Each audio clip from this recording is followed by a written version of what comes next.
Gracia y paz.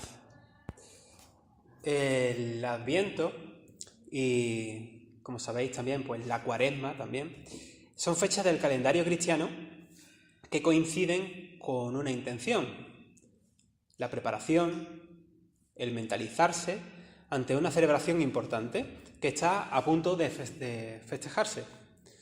Son tiempos especiales para, en nuestra fe, tomar conciencia. Sobre esto de tomar conciencia, el texto de Filipenses que hemos leído tenía mucho peso, y también el texto del Evangelio de hoy, como vamos a ver. Además, el Adviento tiene una doble expectativa. Anuncia la Navidad, la llegada del Mesías, ¿no? Pero también, como toda esperanza cristiana, apunta a la segunda venida de Cristo, a la parusía. De algo también se ha leído antes en uno de los textos de la revista, ¿no? Para quienes revivimos, que es lo que hacemos en realidad, ¿no? Revivir en nuestras celebraciones, en nuestros cultos, como si fuese una recapitulación de la historia de la salvación, como se suele decir. De ahí precisamente la importancia del calendario cristiano, el calendario litúrgico. Pues este tiempo de Adviento, como antesala de la Navidad, lo concebimos como un tiempo de espera, de expectación ante la sorpresa del nacimiento, la natividad del Señor. Como digo, Adviento es ese tiempo de expectación ante una gran sorpresa que sabemos de antemano que viene. Ahora que llega este tiempo en el que nos hacemos regalos y esperamos sorpresa, los cristianos siempre hacemos hincapié en que Jesús, Dios con nosotros, Emmanuel, pues es el verdadero don, el verdadero regalo de Dios para la humanidad. Nos ha nacido un Salvador. En la aparente insignificancia de un bebé, Dios viene al ser humano con todo lo que esto significa y todo lo que implica, y en la manera en que lo hace, ¿no? Advenimiento significa precisamente llegada, venida o aparición de un acontecimiento importante, lo nuevo que va a cambiar algo que ya hay, ¿no? En nuestro caso, pues celebramos juntos, por esta fecha, la irrupción de un cambio, la venida del reinado de Dios que llega en la persona de Jesucristo. En un principio, como un bebé, como cualquier otro, donde Dios muestra todo su amor por el ser humano, la solidaridad de Dios, su empatía de hacerse uno con nosotros, uno como nosotros. Estaba diciendo antes que Adviento es eso, un tiempo de tomar conciencia, un tiempo de preparación para la llegada de la salvación. Por eso el leccionario nos invita hoy a encontrarnos con un mensaje también concienciador, de agitador de conciencia, de Juan el Bautista, aquel que preparó el camino del Señor. Muy oportuno, la verdad, para prepararnos el camino también a la Navidad. Juan el Bautista no invita solo a reflexionar, es un profeta incómodo, que increpa, amonesta, regaña, propone el cambio y llama al arrepentimiento, a la metanoia, a la transformación, al cambio de dirección, tanto de nuestro interior, pero también de nuestro interior, digamos, hacia afuera, ¿no? A nivel social. Juan el Bautista fue, como digo, un profeta muy incómodo. De hecho, fue ajusticiado por su protesta radical cuando Herodes ya consideró que era el remate que también se metiese en su vida privada, cuando denunció que este Herodes pues se había liado con su cuñada, ¿no? Pero Juan el Bautista era incómodo también para las autoridades civiles y para la religión también establecida. Y posiblemente sea también muy incómodo para nosotros hoy, porque sus palabras, de las que tenemos constancia en este texto, también nos increpan, nos molestan o nos desafían para salir de nuestra comodidad. La gran incomodidad que encontramos en el texto es que tiene que ver con la economía, pero no según la economía que nos interesa a nosotros, sino según la economía del reinado de Dios, que es, como he dicho muchas veces, Aquí sería la economía del mundo al revés. El texto, Lucas 3, 7 al 18, irrumpe con Juan diciéndole a la gente que acudía a él, fijaos, la gente estaba acudiendo a él para ser bautizada, y él le decía, ¿a dónde vais? ¿No? ¿A dónde vais creyendo que podéis escapar del inminente juicio de Dios acallando vuestras conciencias con el bautismo? ¿A qué venís? Parece que, o al menos en este texto o en este versículo, como que la hipocresía de estas personas queda al desnudo, ¿no?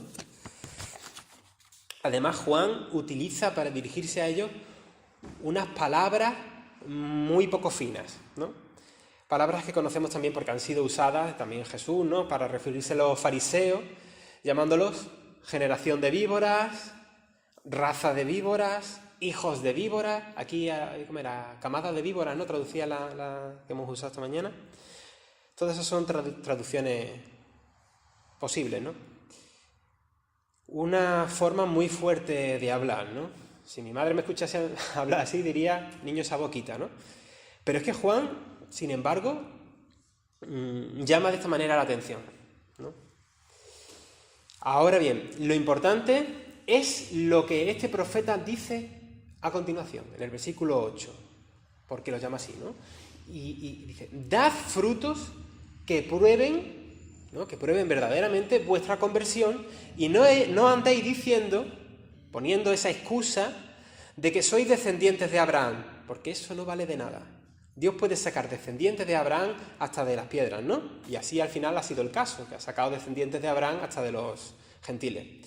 Bueno, el orgullo nacionalista de pertenecer a un pueblo escogido, o incluso de pertenecer a la iglesia de la doctrina más auténtica, o más correcta, más sana, no te sirve de nada. No es tu genética, ni es tu carnet de socio lo que vale, sino los frutos de tu metanoia, de tu arrepentimiento, tu cambio. Los frutos son importantes, son determinantes. Porque de lo contrario, en palabras de Juan, más o menos, dice que vienes a ser como un árbol que da mal fruto o no da fruto, y esos luego son cortados y echados al fuego. No van a tener participación de esa nueva realidad social y de esa unión con el Señor de lo que es el reinado de Dios, ¿no? Como que la hipocresía les priva de estar participando de lo nuevo. Participar del reinado de Dios es participar con frutos.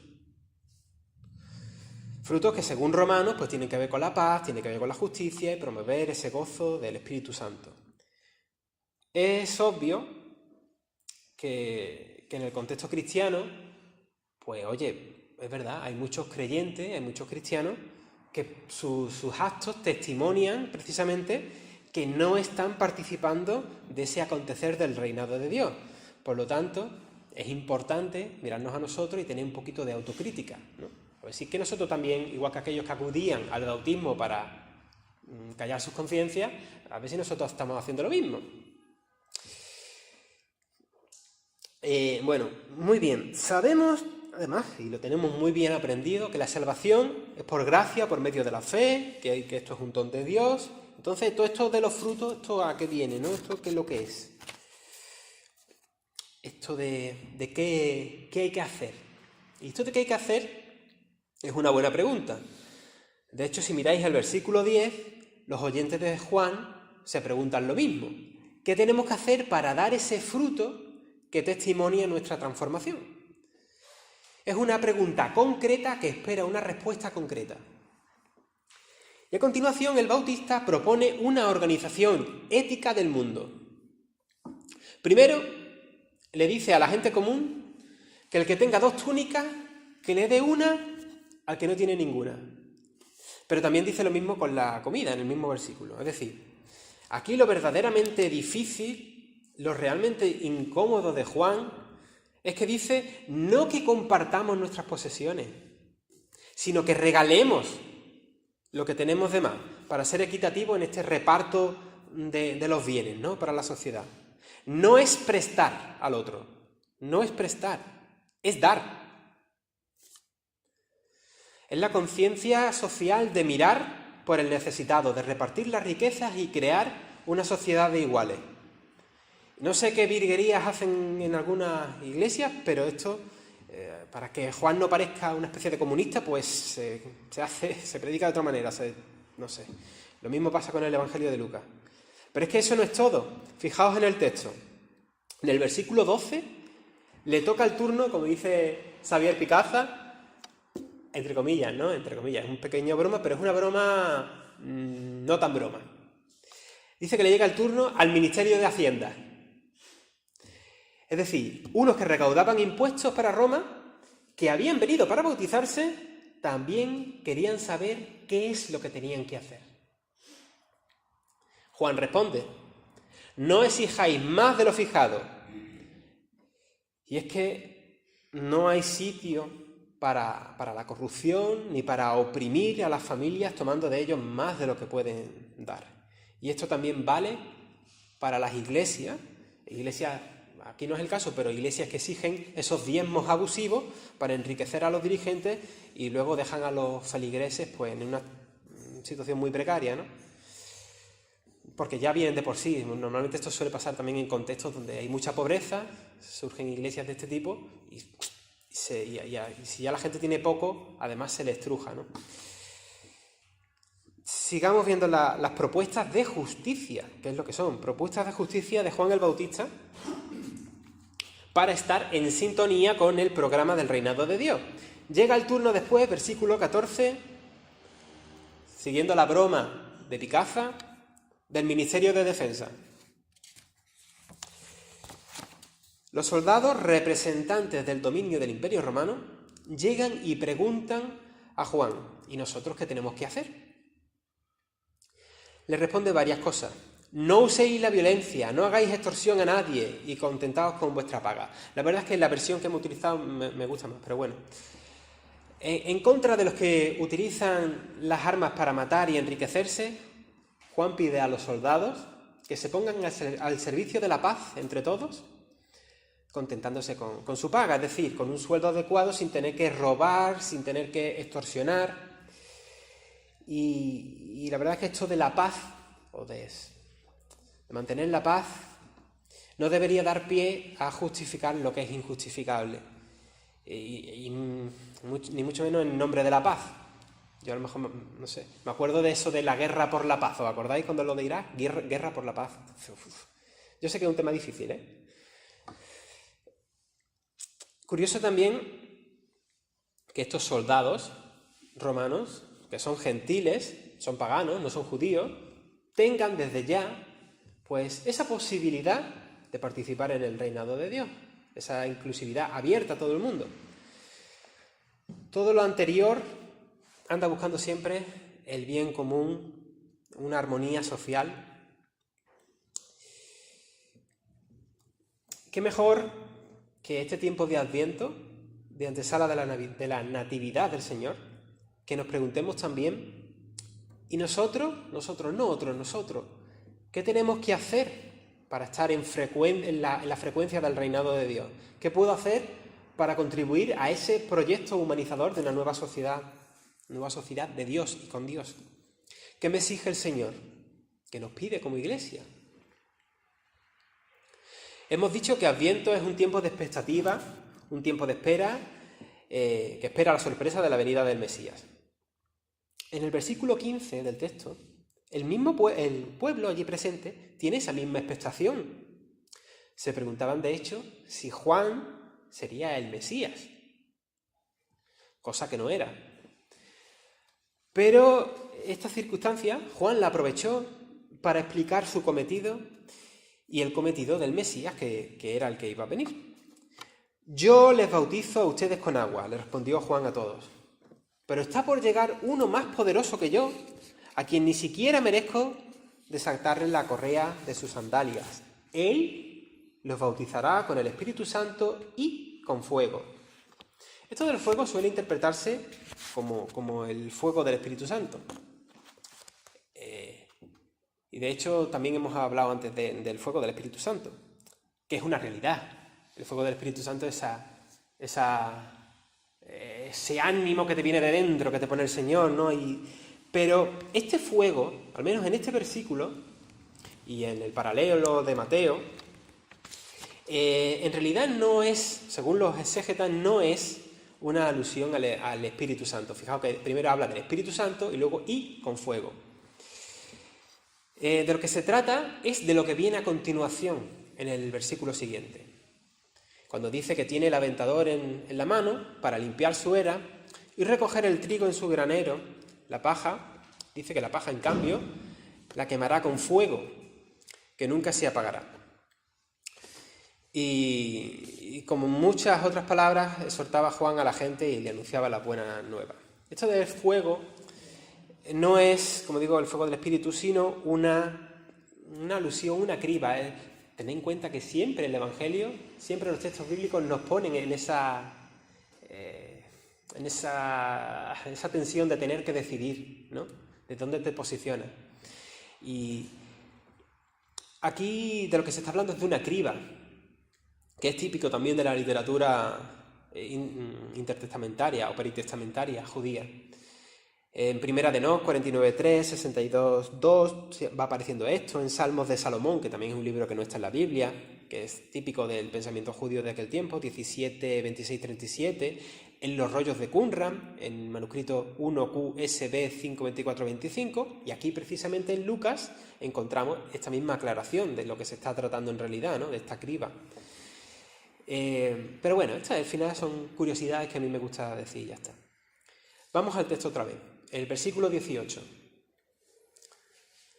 Aquello que nos duele al bolsillo, el dar de nuestras posesiones para ayudar a otros, el buscar el bien del otro sacrificándome yo mismo, el no lucrarme más de la cuenta y ni mucho menos a costa de los demás, luego se traduce, esto supone para el conjunto de la humanidad parte del proyecto de la buena noticia de Dios, porque esto equivale a una sociedad nueva, una sociedad santificada, si lo queremos llamar así. Evidentemente, las buenas noticias abarcan más que eso, es verdad, no solamente esto. Pero esto es una parte del anuncio evangélico y es algo que se olvida porque es incómodo.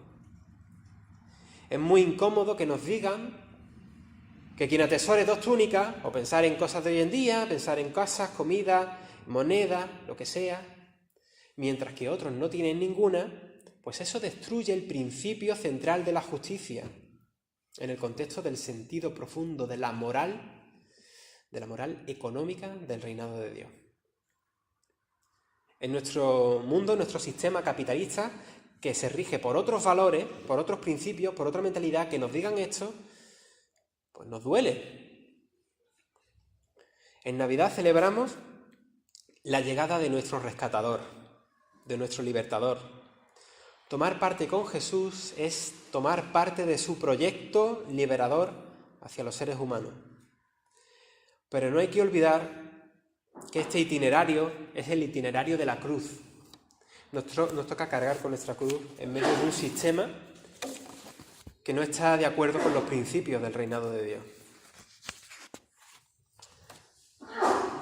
Celebramos que la luz verdadera, que en el Evangelio de Juan nos dice que alumbra a todo hombre, a todo ser humano, vino a este mundo para que quienes la reciban se les dé la potestad de ser hechos hijos de Dios, engendrados de la voluntad misma de Dios.